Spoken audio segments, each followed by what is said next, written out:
Christophe, thanks so much for being with us on the programme this evening. So you say 28 European role models from 10 countries are being celebrated in Prague this week. Just tell us what exactly they're doing. Why are they role models? How are they increasing diversity and inclusion in the workplace? Yes, good evening. So yes, I mean, for us, a role model, that's someone that will be inspiring, especially the young generation. So those people did something special in their companies, either to make it, to show visible support for diversity and inclusion initiatives and projects and action within the workplace. And they've been either speaking up, they've been supporting whenever there might be a discrimination situation. They were supporting employee resource group. So they're really here to show that, okay, you can be an LGBT person and you can be a CEO, a CFO, an HR manager, and so on. So it means that also to show that of course, your sexual orientation has nothing to do with your competencies.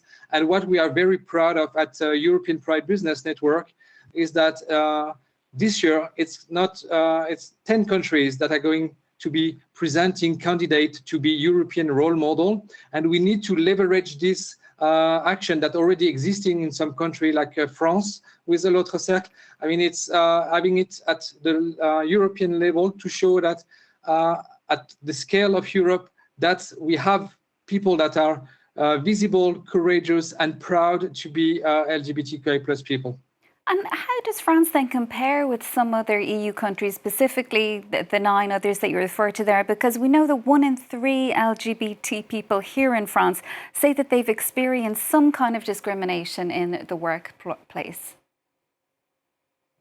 So when we look at, we did a survey, when we look at in other countries, we can find similar situations, similar problem in different countries. So there's still a lot of too many discrimination or microaggression in the workplace in different countries where EPBN has, because EPBN is, so it's a network of association from different countries, from 27 countries, and we can really now exchange best practice and exchange, I mean, how to best raising awareness so that we help companies and institutions to make it, to help to lower this, all those discrimination and microaggression. So France is doing, I mean, is still privileged in a way, compared maybe or to a colleague from Eastern Europe, where the environment is much more different, much more complicated for them because they don't have the same law protection than we have in France, because at least in France we have some law to protect ourselves whenever there's a discrimination against LGBTQI plus people. So far France is doing better, but still there's a lot to be done. And then when we look at our recent figures, the issue, or where we still need to really to improve in France and in the same in other countries, is really for the trans people and the non-binary people. And so that's the individual countries there. Do you think the EU as a whole is doing enough in this area? It does mandate gender pay gap reporting, various other initiatives. But what actually happens when companies or individuals breach these regulations? Well, I mean, so we still need to believe in our European institution. So we want really to pass here a positive message on that the EU. Okay, EU should sometime go faster than they're doing now.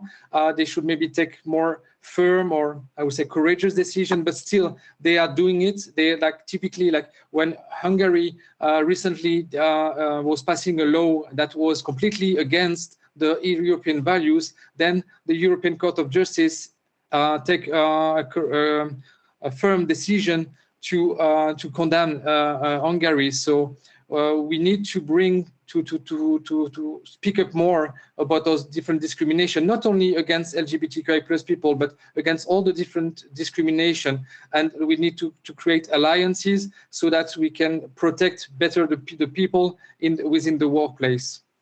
And Christophe, we've seen in the United States a lot of attention given to the various initiatives that the Trump administration has scrapped or rolled back on. Europe, by the sounds of it, is doing a lot better, but are companies here being affected at all by that kind of change of culture that we're seeing in the United States? Does that transfer at all across the Atlantic, so to speak? So yes, indeed, it did have an impact, especially last year when the Trump administration arrived in power in January 2025. But it was a shock. It completely put a lot of anxiety, a lot of question and concerns for the companies, what they should be, where they should be going to. But at the end, now in 2026, what we can see is actually a lot of European multinationals, European companies are still supporting D&I. And when I look at the event we're doing tomorrow in Prague, I mean, we're going to be having more than 400 people together. I mean, there's 500 people registered actually in our event tomorrow, and there's more than 90 companies that are going to be visibly attending this conference. So it looks like, okay, it was a shock last year. I mean, it created a lot of different concern, but 1 year later, it looks like actually now, I mean, D&I is still something that companies are supporting, because companies are looking at D&I. It's not the problem, it's the solution. So they look at it also in terms of competitiveness, in terms of performance.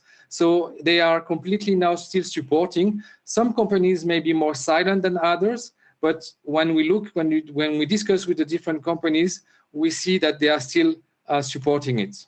Christophe. So the impact actually, it's not that much. Well, best of luck with the conference, Christophe. We'll have to leave it there for now. That is Christophe Margaine from the European Pride Business Network.